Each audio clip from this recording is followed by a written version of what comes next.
오늘 은혜 받으실 하나님의 말씀은 사도행전 12장 13절에서 15절 본문으로 의심해도 괜찮습니다. 의심해도 괜찮습니다 라는 제목입니다. 들으시고 은혜 되기를 바랍니다. 아멘. 어르신들이 이런 말을 했어요. 자기 집 두리밥 끈 짧은 것은 탓하지 않고 남의 집 우물 깊은 것만 탓한다, 이런 말이 있습니다. 깊은 우물 물을 뜨려면 물 있는 데까지 두리밥이 닿아야 됩니다. 저는 우물을 알아요. 두리밥을 알아요. 모르시는 분도 계시겠지만, 그런데 우물 속은 캄캄하지, 물이 보이진 않지만 두리밥 줄이 길면 물 있는 데까지 닿아서 물을 길어 올립니다. 내려갈 때는 여기저기 부딪힐 수 있어요. 그런데 줄이 길면 결국에는 우물에 물에 닿습니다. 왜 이런 이야기를 하느냐? 하나님은 깊은 우물물과 같다, 아멘. 이렇게 말하고 싶습니다. 하나님의 그 우물 안에는 나를 향한 사랑이 있고요. 아멘. 여러분들 가정을 지금도 우리 하나님이 불꽃 같은 두 눈으로 지켜보고, 힘들어할 때는 하나님이 힘내라고 응원도 해주시는 줄로 믿습니다. 아멘. 이 하나님의 은혜의 샘물을 마시려면 다른 거 없습니다. 기도의 줄이 길어야 되는 거예요. 아멘. 기도의 줄, 여러분의 기도의 줄이 하나님의 우물에 닿아야 하나님의 우물을 길어낼 수가 있다는 것입니다. 기도의 줄을 깊게 내려야 되는 거예요. 짧아서는 안 되는 거예요. 그 길이 얼마가 되었든 우물에 닿아야 물을 길어낼 수가 있다는 것을 아시기를 바랍니다. 아멘. 오래 해야 되는 거예요. 기도는 잠깐 승부를 보는 것이 아닙니다. 오랫동안 길게. 할렐루야. 아멘. 오늘 본문에 기도의 두리밥줄을 내리는 사람이 나옵니다. 사도행전 12장은 이제 교회가 핍박을 당하는 시대입니다. 베드로가 옥에 갇혔습니다. 그리고 이제 상황이 급박하게 돌아가고 헤롯이 예수님의 제자 야고보를 칼로 죽입니다. 12 제자 가운데 최초의 순교자가 나오는 것이 사도행전 12장입니다. 살벌합니다. 헤롯이 이제 그 기세를 몰아서 베드로까지 체포하고 이제 감옥에 넣어놓고, 이제 베드로가 죽는 것은 시간 문제입니다. 교회에 큰 위기가 닥쳤습니다. 야고보는 이제 순교했고 이제 베드로 죽는 것은 시간 문제입니다.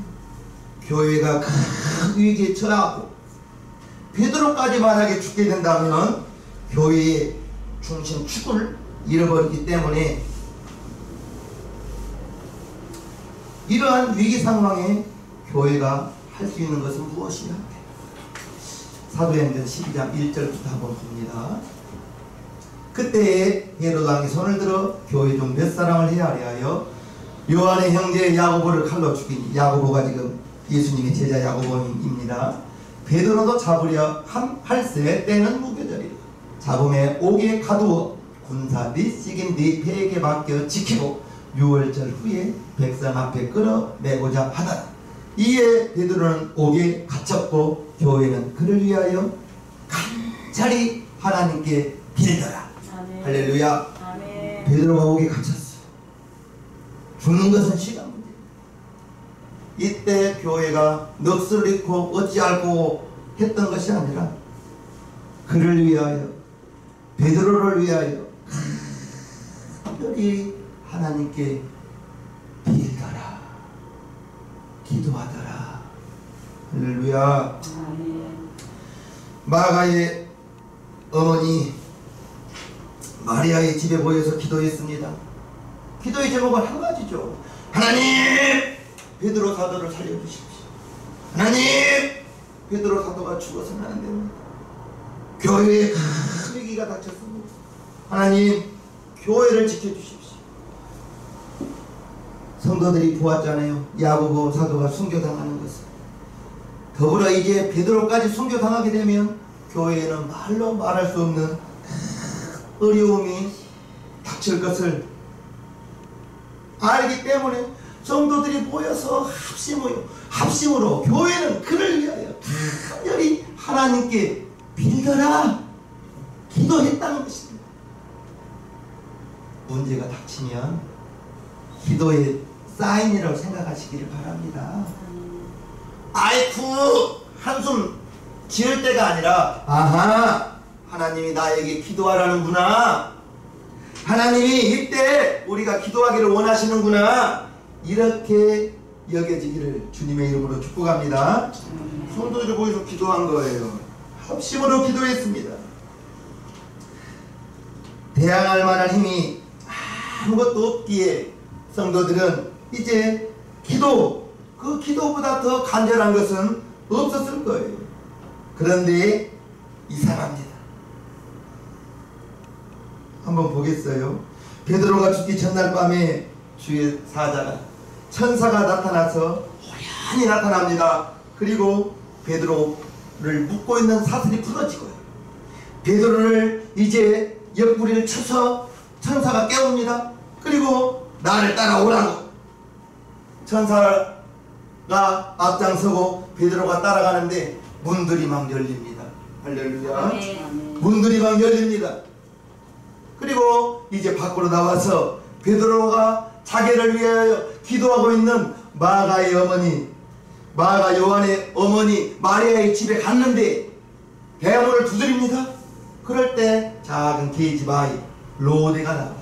여보시오 여보시오 문을 두드리는데 그 소리가 베드로의 음성인 거예요. 그리고 로데가 이 계집 아이가 깜짝 놀라요. 베드로는 분명히 옥에 있어야 되는데 지금 문을 두드리고 있어서 문 열어두는 것도 잊어버리고 안에 들어가서 밖에 베드로 사도가 와 있습니다 라는 대목이 나옵니다. 헤롯이 잡아내려고 하는 그 전날 밤에 베드로가 두 군사 틈에서 두 쇠사슬에 매여 누워 자는데 가수꾼들이 문 밖에서 옥을 지키더니 호련히 주의 사자가 천사입니다. 주의 사자가 곁에 섬에 옥중의 광채가 조요하며 또 베드로의 옆구리를 쳐 깨워 가로되 급히 일어나라 하니 쇠사슬이 그 손에서 부서지더라. 하나님이 천사를 보내어서 베드로의 옆구리를 쳐서 깨워서 따라 나오라고 하는 거예요.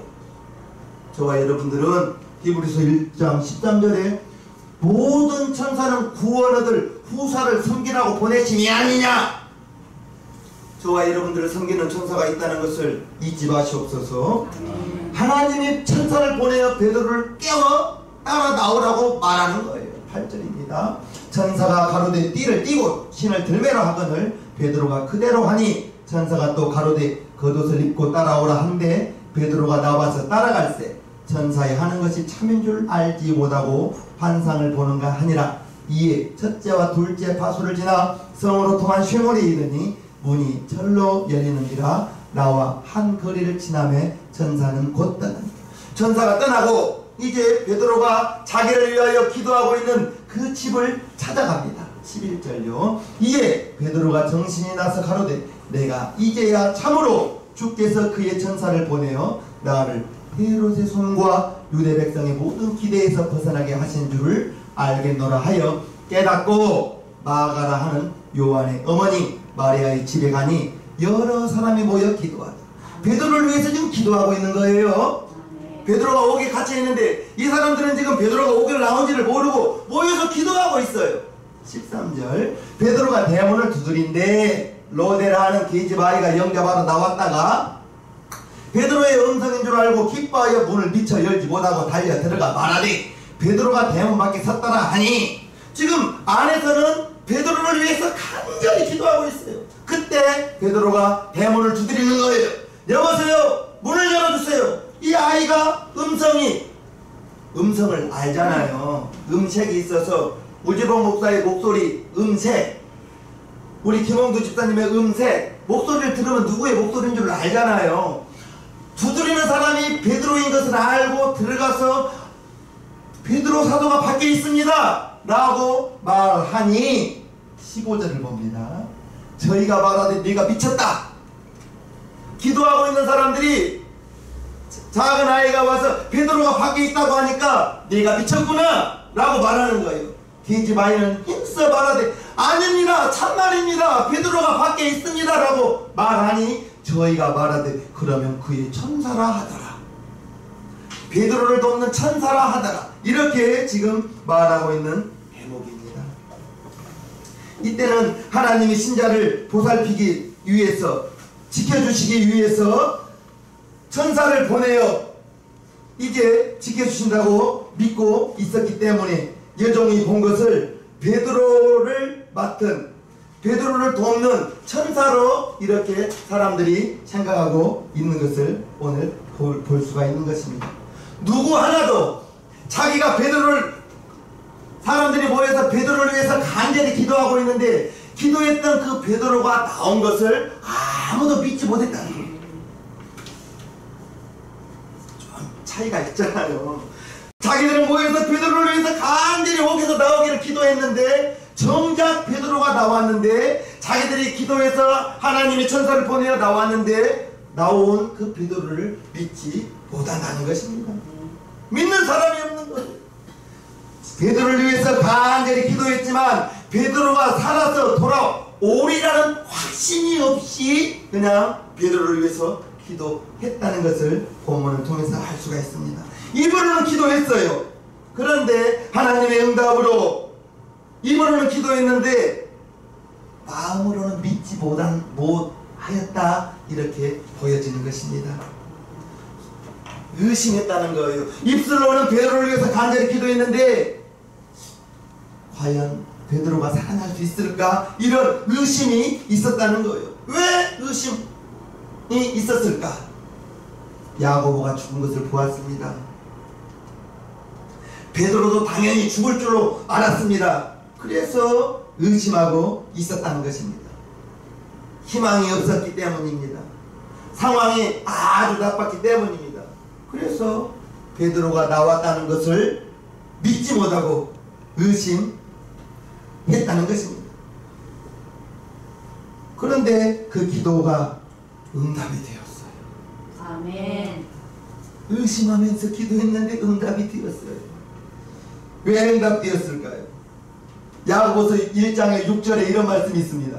오직 믿음으로 구하고 조금도 의심하지 말라. 의심하는 자는 마치 바람에 밀려 요동하는 바닷물결 같으니 이런 사람은 무엇이든지 죽게 얻기를 생각지 말라. 두 마음을 품어 모든 일에 정함이 없는 자로. 의심하고 기도하면 기도 응답이 없다고 했는데 사도행전 12장에 사람들이 의심하면서 기도했는데 베드로가 나왔단 말입니다. 응답되었단 말입니다. 그러면 여기서는 왜 응답이 되었는가?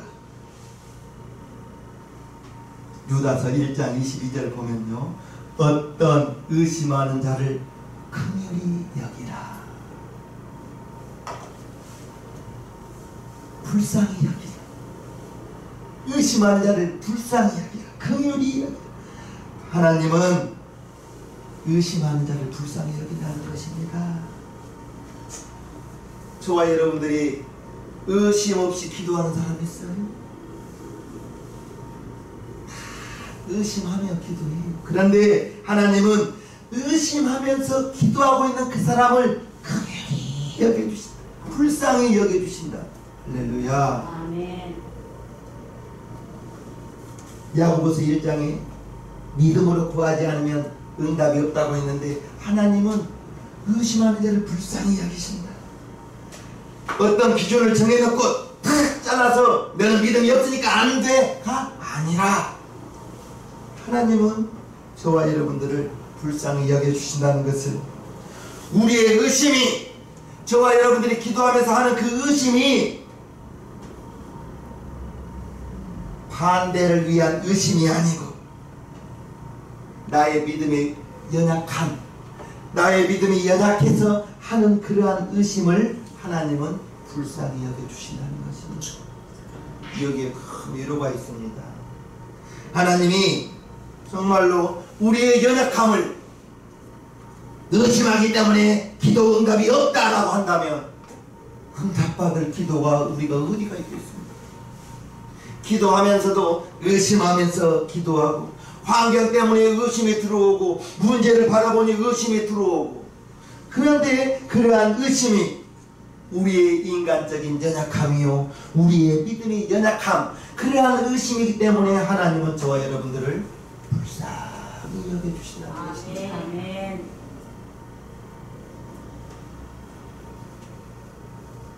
힘든 상황 때문에 의심이 들어올 수 있어요. 그렇기 때문에 하나님은 우리를 불쌍히 여겨주신다는 거예요. 칼로 다 기준을 정해놓고 믿음이 없구나 하나님이 판단해 버리신다면 우리는 기도 응답 받을 수 없습니다. 우리가 의심하며 기도할지라도 기도를 통해서 하나님을 의지하며 나아가는 그 믿음을 하나님은 불쌍히 여겨주신다는 거예요. 아멘. 우리의 인간적인 연약함 때문에 하나님은 우리의 그 연약한 믿음을 불쌍히 여겨주신다는 것입니다. 우리가 의심하며 기도할지라도 기도하면서 하나님 앞에 나아가기 때문에 그것을 어여삐 여겨주신다는 것입니다. 절망적일지라도 가능성과 희망이 전혀 없어도 그래도 의심하면서라도 기도한다면 하나님은 어떤 의심하는 자들을 긍휼히 여기라, 불쌍히 여기라. 그래서 하나님은 하나님을 향하는 사람, 의심을 할지라도 하나님 앞에 나아가는 그 사람을 불쌍히 여기면서 기도하는 자들을 긍휼히 여겨 주신다는 것을 우리는 잊지 말아야 되겠습니다. 베드로를 위해서 기도하는 그 사람들이 그러한 사람들입니다. 의심하면서도 하나님을 배반하지 않고 교회를 떠나지 않고 핍박을 받으면서도 기도로 하나님께 나아가는 그 모습이 하나님이 보시기에 불쌍히 여기셨다는 것입니다. 의심하면서도 하나님을 찬양하고 하나님을 예배하고, 의심하면서도 베드로를 위해서 간절히 기도했던 그 사람들을 하나님이 불쌍히 여기셔서 하나님은 이러한 사람들을 긍휼히 여겨 주십니다. 하나님의 전사들을 동원시켜서 베드로의 사슬을 풀어주시고, 이제 감옥에서 내어 보내신 증거가 그 증거인 것입니다. 우리들 중에, 저와 여러분 중에 1%의 의심도 없이 기도하시는 분이 있어요. 나 여러분 앞에 고백해요. 기도하면서도 의심해요. 그렇지만 이러한 것이 나의 연약함이요, 나의 믿음의 부족한 부분인 것을 하나님께 아뢰면서, 하나님, 그렇지만 나의 믿음 없는 것을 도와주소서 하며 나아가는 저와 여러분들이 되기를 주님의 이름으로 축복합니다. 아멘. 하나님을 믿지만, 하나님을 의지한다고는 하지만 마음 한쪽에서는 의심하거든요. 세상이 이렇게 어렵다고 하는데 될까? 의심이 들어오거든요. 그렇지만은 될까 하면서도 기도하고 나가는 그 모습을 하나님은 지켜보시면서 불쌍히 여겨주신다. 아멘. 할렐루야. 아멘. 하나님을 믿지만 마음 한쪽에서는 의심이 계속 나오거든요. 그럼에도 이 시간 이렇게 하나님 앞에 나와서 예배하고 찬송하고 말씀 듣고, 그러한 저와 여러분들을 하나님은 이 시간 우리를 불쌍히 여겨 주신다는 것을 믿으실 분 아멘 합시다. 아멘. 그러면서 베드로의 사슬을 풀어주신 것처럼 지금 당장은 하나님이 일하신 것 같지 않지만 하나님의 일하심은 시간이 지나면서 드러나는 거예요. 시간이 지나면서 저와 여러분들을 묶고 있는 사슬이 풀어지고요, 우리를 가두었던 문들이 베드로가 나갈 때 활짝 열린 것처럼 그러한 문들이 활짝 열리게 되기를 주님의 이름으로 축복합니다. 아멘. 성경에서 하나님의 은총을 입은 사람들 곰곰이 생각해 보면 대부분 다 마음의 의심을 가지고 하나님과 함께 나아갔던 사람입니다. 순도 100%의 믿음 아무도 없습니다. 다 믿음이 흔들흔들 하면서도 하나님을 떠나지 않고 하나님과 함께 나아가다가 믿음이 조금씩 자랐던 거지. 처음부터 믿음 100%의 믿음이 어디가 있겠어요? 믿음의 조상 아브라함, 하나님이 아들을 낳게 해주신다고 했을 때 아브라함 속으로 웃었습니다. 100세 된 내가 어떻게 아들을 낳겠습니까? 라고 말합니다. 창세기 17장. 아브라함이 엎드려 웃으며 심중에 이르되 100세 된 사람이 어찌 자식을 낳을까? 사라는 90세니 어찌 생산하리요? 내년에 당장 이삭을 낳을 텐데도 불구하고 99세 때 이런 말을 하는 거예요. 내년 이맘때 아들이 있으리라 하니까 아브라함이 웃으면서 속으로 그래요. 내 나이가 99세고 내 나이가 100세고 사라의 나이가 90세인데 어떻게 아들을 낳겠습니까? 라고 말하는 거예요. 내년에 낳을 이삭을 낳아야 되는데 올해까지도 이렇게 믿음이 없는 아브라함의 모습을 보면서 위로가 돼요. 위로가 돼요. 아브라함뿐이 아닙니다. 모세를 하나님께서 이제 애굽으로 보내어 하나님의 자녀들을 이끌어내는 지도자로 쓰겠다 했을 때 한사코 자기는 못 간다고 합니다. 나는 혀가 뻣뻣한 사람입니다. 입이 뻣뻣한 사람입니다. 하나님 보낼 만한 자를 보내소서라고 하나님께 모세가 못 간다고 말합니다. 모세가 가로되 주여 보낼 만한 자를 보내소서. 입이 뻣뻣하다고 하니까 네 형 말 잘하는 아론 있지 아니한 아론을 붙여줄게 가라. 못 간다고 하는 거예요.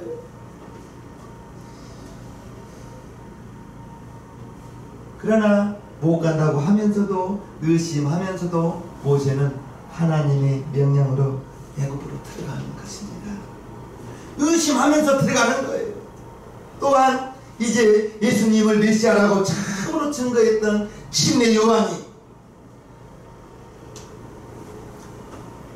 요한이 요단강에서 보라 세상 죄를 지고 가는 하나님의 어린 양이다 담대하게 외쳤는데 어느 날 또 의심이 들어오는 거예요.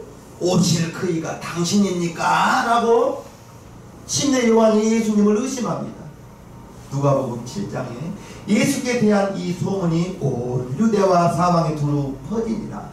요한의 제자들이 이 모든 일을 그에게 고하니 여기 요한은 침례 요한입니다. 그 제자 중 둘을 불러 죽게 보내어 가로되 오실 그이가 당신이오니까 우리가 다른 일을 기다리오리까 하라 하며 분명히 침례를 받을 때 하늘이 열리면서 이는 내 사랑하는 아들이니 너희는 저의 말을 들으라. 이런 말을 들었음에도 불구하고 성령이 침례를 받고 물에서 올라올 때 비둘기 형상으로 예수님의 머리 위에 임하는 것을 보았음에도 불구하고 오실 그이가 당신입니까? 우리가 다른 사람을 기다릴까요? 이렇게 의심하는 침례 요한을 보면서 그렇지만은 의심을 하면서도 불구하고 침례 요한은 예수님을 계속 증거했습니다. 의심하면서도 예수님을 증거했다고요. 하나님은 그래서 아브라함이 의심하는 것 책망하지 않고 모세가 의심했던 것 책망하지 않고 침례 요한이 의심했던 것 책망하지 않고 의심함에도 불구하고 하나님이 애굽으로 가라 하니까 가고요. 아브라함이 의심함에도 불구하고 내년 이때에 이삭을 낳게 해주시고요.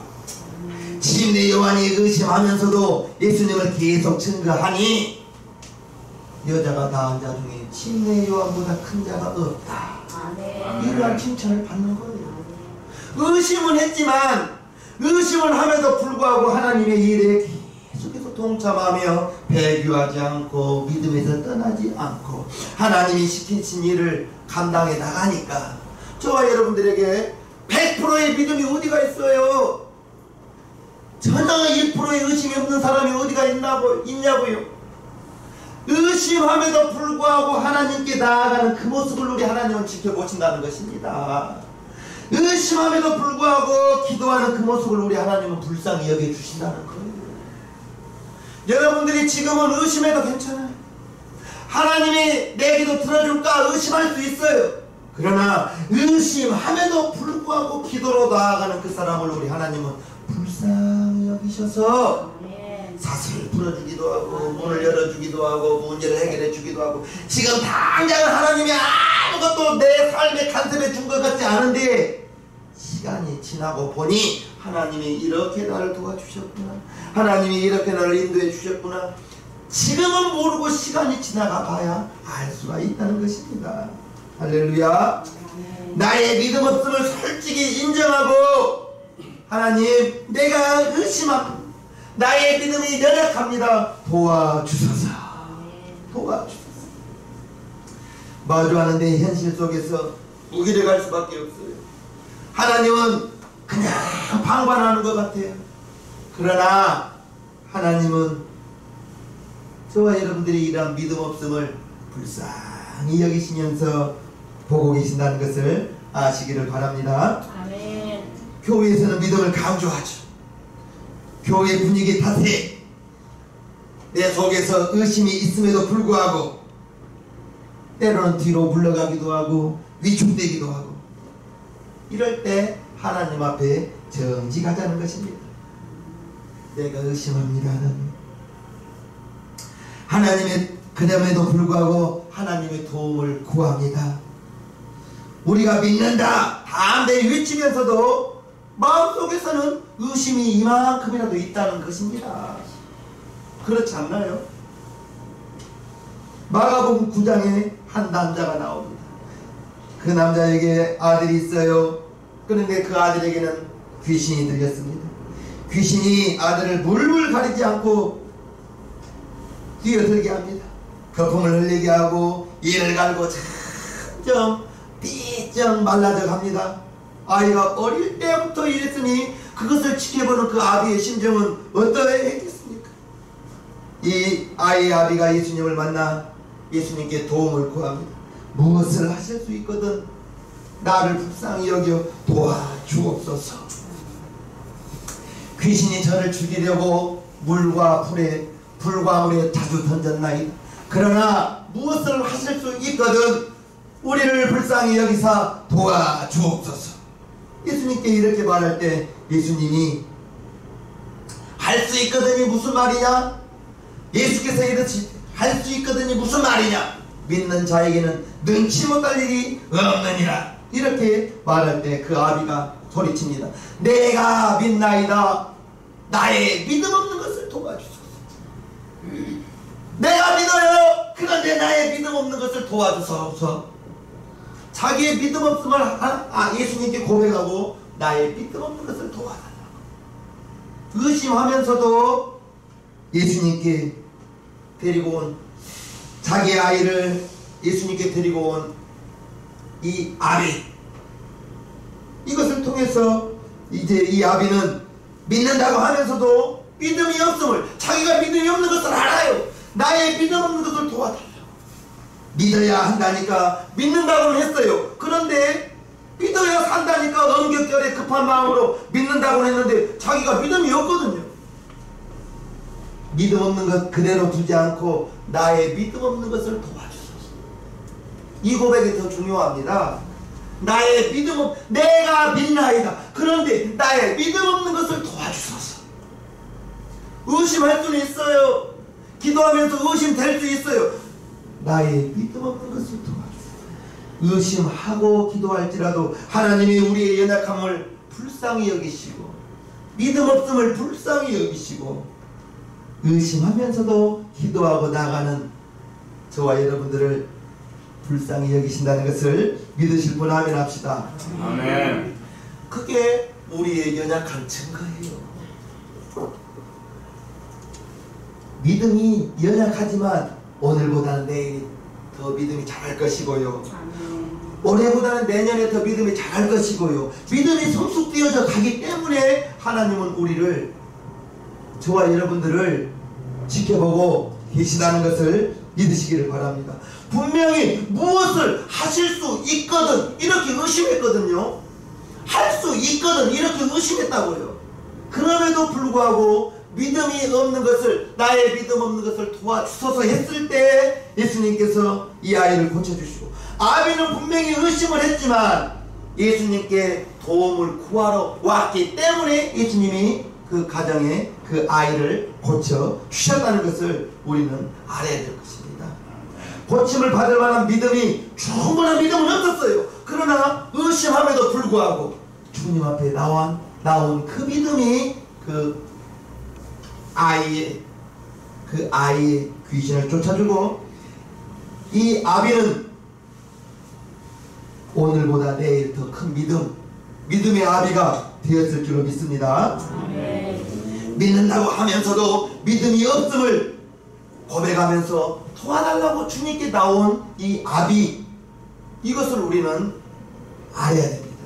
그래서 이 아비가 믿음 없는 자신을 예수님께 드리면서 보이면서 예수님께 맡겼더니 예수님께서 고쳐주시고, 그 기적을 통해서 이 아비는 믿음의 아비가 되었을 줄로 믿습니다. 믿고 싶은데 믿어지지 않을 수 있어요. 믿고 싶은데 의심이 들어올 수 있어요. 의심이 들어온다 할지라도 그 의심 자체를 가지고 주님 앞에 나온다면, 오늘 소개해 주었던 본문에 나온 사람들이 다 의심하면서 기도했잖아요. 베드로가 풀려났음에도 불구하고 내가 미쳤구나, 옥에 있을 베드로가 왜 밖에 있느냐, 내가 미쳤다, 아닙니다, 참말입니다, 베드로가 밖에 있습니다. 그러면 그의 천사겠지, 의심했어요.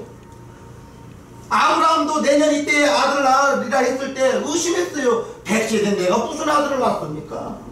사라는 90세인데 무슨 아들을 낳습니까? 의심했음에도 불구하고 하나님을 떠나지 않고 순종하면서 나아갔더니 믿음의 아들 이삭을 얻게 되고요. 아멘. 저와 여러분들에게 지금 100%의 믿음이 없는 것은 당연해요. 환경 보세요. 요즘 되는 사업이 뭐가 있답니까? 다 어려워요.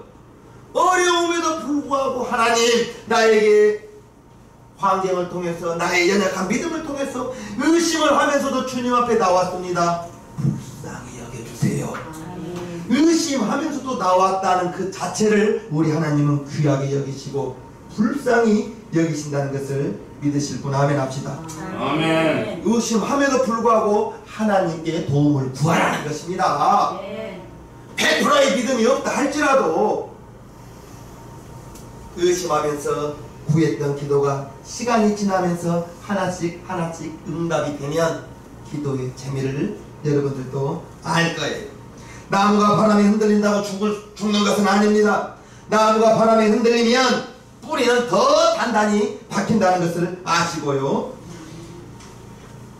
아무리 세상 바람이 우리를 흔든다 할지라도 믿음의 뿌리를 말씀에 두고 믿음에 심어둔다면, 흔들릴 때, 의심이 생길 때 주여 하면서 주님 앞에 나아가기만 한다면, 하나님은 이러한 의심이 있다 할지라도 하나님이 불쌍히 여기셔서 저와 여러분들에게 의심이 불신의 통로가 되지 말고, 여러분들이 가지고 있는 그 의심이 하나님의 은총의 통로가 되기를 주님의 이름으로 축복합니다. 의심할지라도 하나님 앞에 기도로 나아가기를 주님의 이름으로 축복하옵나이다. 아멘. 우리 시간